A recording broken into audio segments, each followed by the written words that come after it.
Yes, I do listen to ABBA. No, I'm not a disco freak.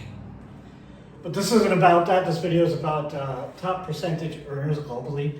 You have to understand when somebody comes into the country and runs for office and they say, we want to, just eat the rich, something like that, something of that nature.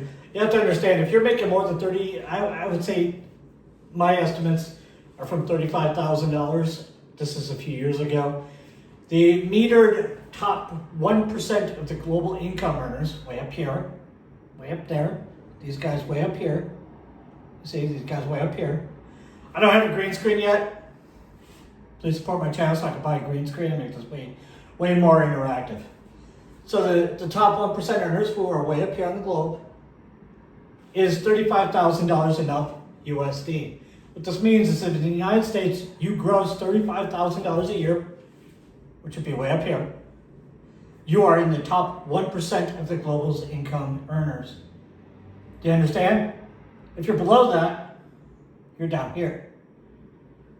That's all this down here. Anyone below $35,000 a year, USD, is in the bottom 99% of the globe. So when somebody from a foreign country, not going to name anyone, comes into the United States and says, we want to tax the rich, we want to eat the rich, and you're making anything above $15,000 a year, they're talking about you. They're not talking about,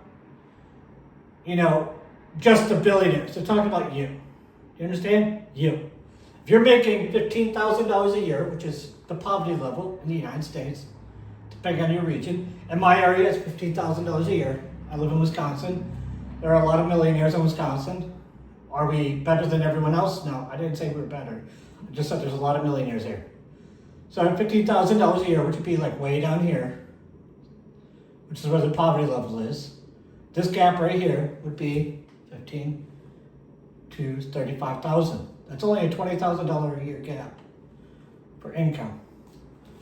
So the middle end would be right around 27,000 a year, to be right around here. You understand? This is the middle class in the state of Wisconsin. $25,000 to $30,000 a year. Somewhere around there. It's actually closer to $37,000 or $40,000 a year now, thanks to Joe Biden's inflation. Thank you, Joe. Thank you. Great job. Great job, you dummy. Actually, I should say Joe Biden's administration because Joe Biden didn't sign anything. His auto pen did. So thank you, Joe Biden's administration, along with the obviously now communist CCP paid for politicians that shut down our government recently. Round of applause for all of them, please. Yes, we're going to do cheesy stuff. So at $35,000 a year and up, you are in the top 1%. Again, adjusted for a few years ago, $35,000 a year and up, you are in the top 1% of earners in the globe. So when somebody from a foreign country comes in and they espouse Marxist ideals, and they say we want to tax the richest people, they're talking about you. If you make $40,000 to $43,000, you're making roughly just under the average U.S. income. Because the average U.S. income is approximately $50,000 a year for single home income earners. Or single income home. Single income earners. Wow. I'm having a lot of trouble speaking today. You should have heard me when I was talking about percentiles. It was absolutely terrible and atrocious. But so approximately $50,000 a year, you are in the top 1% of the top 1% globally earners. So you are making more than 99% of the planet, income-wise. Your standard of living may not be higher than 99% of the world's economy or the world's people, but it is definitely, your income is higher than theirs. Your earning potential, your notional earning potential is much higher. It's exponentially higher than somebody, say, in Africa.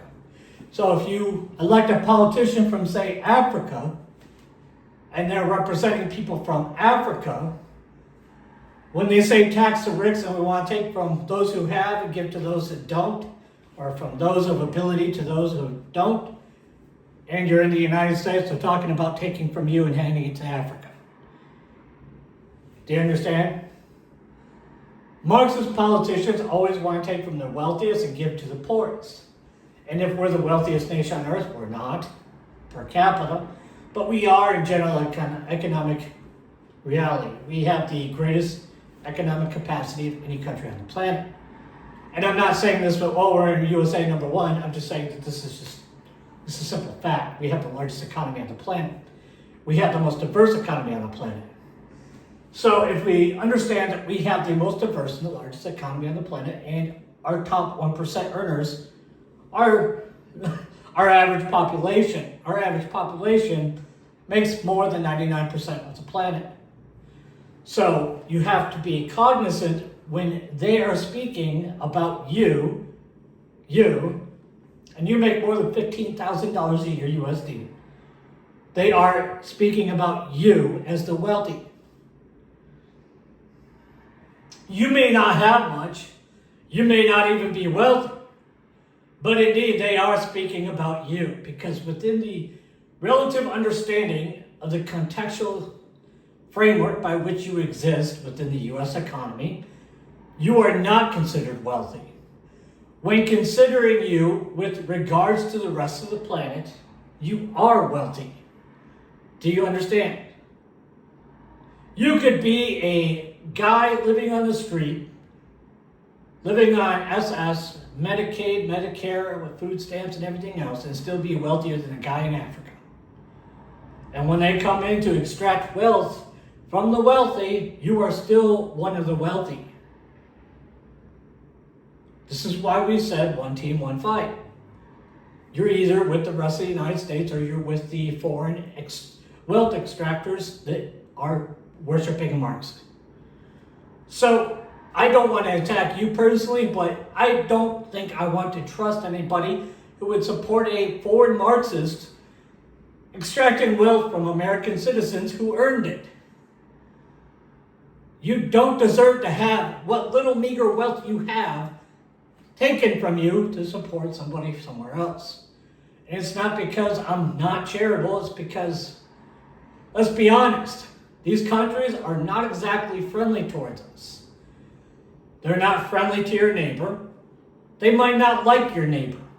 In fact, they may have actually committed genocides against people your neighbor was related to, and thus would likely kill your neighbor as well. So you have to understand how everyone else sees and perceives the situation when we see a genocide that occurred in the past and we had relatives that died there. And you're saying that we're the racists. Thank you.